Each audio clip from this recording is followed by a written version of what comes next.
नमस्कार। तो चलिए आज बात करते हैं हिंदी भाषा की बिल्कुल बुनियाद की, यानी वाक्यों की। इसे ऐसे समझिए कि हम शब्दों की ईंटों से विचारों की एक मजबूत इमारत बनाना सीख रहे हैं। हम देखेंगे कि कैसे इन ईंटों को सही जगह पर रखकर एक दमदार बात कही जा सकती है। चलिए एक उदाहरण से शुरू करते हैं। स्क्रीन पर एक तरफ लिखा है छत है, ऊपर विमला। क्या इसका कोई ठीक ठीक मतलब समझ आ रहा है? नहीं ना? लेकिन जैसे ही हम इन्हीं शब्दों को सही क्रम में रखते हैं, विमला छत के ऊपर खड़ी है, तो देखिए दिमाग में फौरन एक साफ तस्वीर बन जाती है। बस यही है सही वाक्य रचना का जादू। तो आज की हमारी पड़ताल में ये 4 पड़ाव होंगे। पहले हम वाक्य का ब्लूप्रिंट समझेंगे, फिर हर तरह के भाव को व्यक्त करने वाले वाक्यों को जानेंगे, फिर वाक्यों को आपस में जोड़ने की कला सीखेंगे और आखिर में एक परफेक्ट वाक्य बनाने के नियम क्या हैं, इस पर बात करेंगे। तो शुरू करते हैं हमारे पहले हिस्से से, वाक्य का ब्लूप्रिंट। आखिर किसी भी वाक्य की बनावट में होता क्या-क्या है? देखिए, बात बड़ी सीधी है।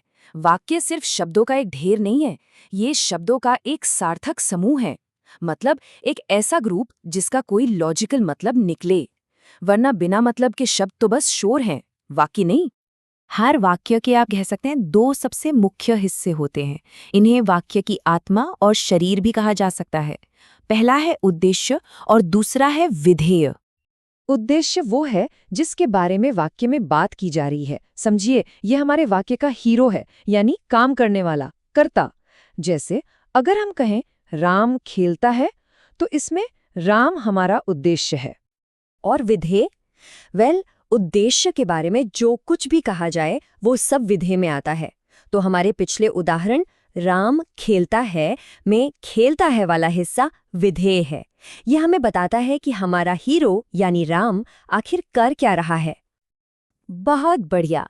तो अब जब हम वाक्य का बेसिक ढांचा समझ गए हैं, तो चलिए देखते हैं कि कैसे अलग-अलग इमोशंस और इरादों को जाहिर करने के लिए अलग-अलग तरह के वाक्य होते हैं।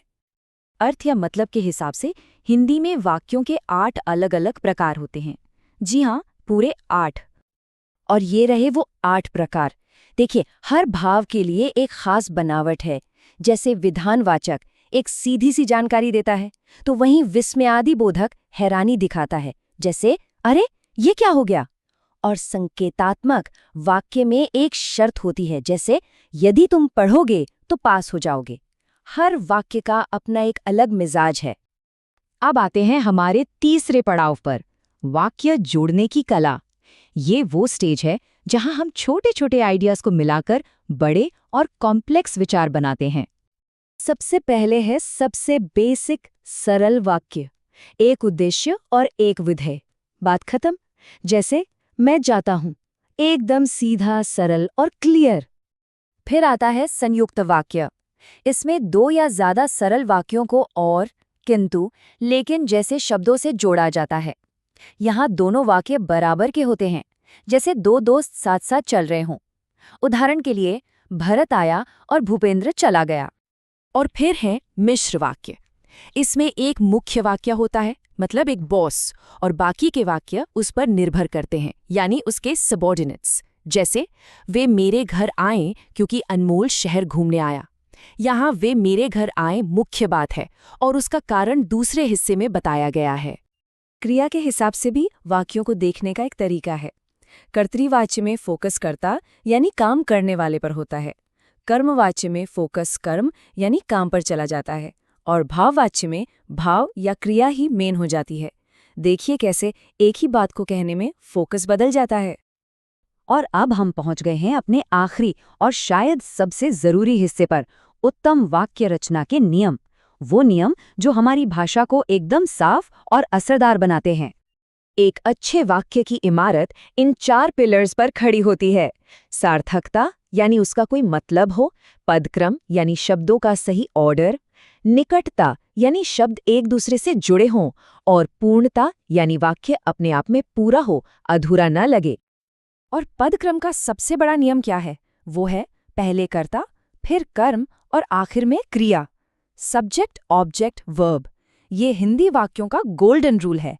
जैसे राम ने रोटी खाई, राम कर्ता, रोटी कर्म, खाई क्रिया। और ये बात कितनी सही कही गई है कि भाषा में वाक्य शुद्धि का बहुत महत्व है। सोचिए, अगर हमारे वाक्य ही गड़बड़ होंगे तो हमारे विचार सही तरीके से दूसरों तक पहुंचेंगे कैसे? तो इन सभी नियमों को जानने का असली मतलब क्या है? सीधा सा मतलब है कि इससे हम व्याकरण की गलतियों, शब्दों के गलत क्रम और फालतू शब्दों के इस्तेमाल से बच सकते हैं। हमारी बात ज्यादा सटीक और ज्यादा असरदार बनती है। तो अब हमने वाक्य बनाने की कला के असासियात को समझ लिया है। अब सवाल ये उठता है कि इस जानकारी का इस्तेमाल करके कोई भी अपने लिखने और बोलने के अंदाज को और भी प्रभावशाली कैसे बना सकता है। इस पर सोचना वाकई दिलचस्प होगा।